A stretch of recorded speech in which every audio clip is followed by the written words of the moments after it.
ثالث اقوى دوله في افريقيا. باش شنو هو الانتاج ديالكم؟ تقريبا 70 مليار دولار غاز، فهمتي؟ موارد طاقيه. اش كتنتجوا خارج الغاز؟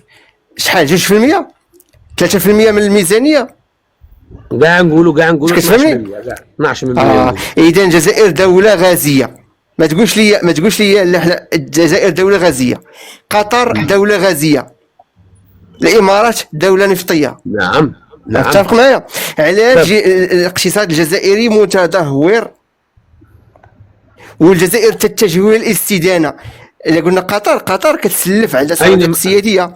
اين اتجهنا للاستدانه؟ تفضل. على الجزائر ما عندهاش استدانه، ما عندناش استدانه اخي، استدانه خارجيه لا نملك.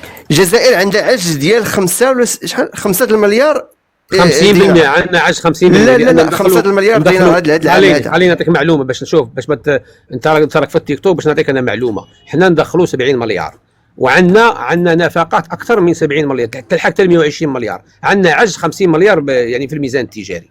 تفضل صاي باش كيتصح المعلومه. صبر لا صحيحه المعلومه الى الجزائر غادي الاستدانه عندها عجز ديال ما بين 5 و 9 ديال المليار اما دينار. الاستدانه المحليه يعني الاستدانه الداخليه، فكل البلدان لها استدانه داخليه وعندها تقدم سندات وشركات، هذه عادي.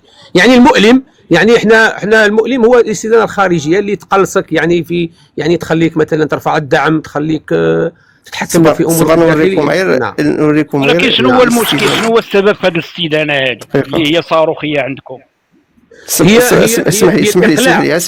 لي نعم. انا نهضروا على الاستدانه. صبر نناقشوا الاستدانه. ها هو الفيديو.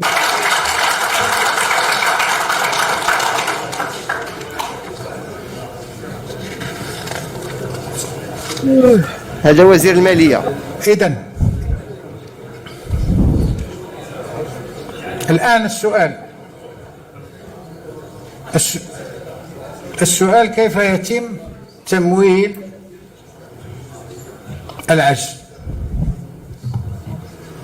هو العجز. التمويل بالاستدانة في جميع العالم، ما فيش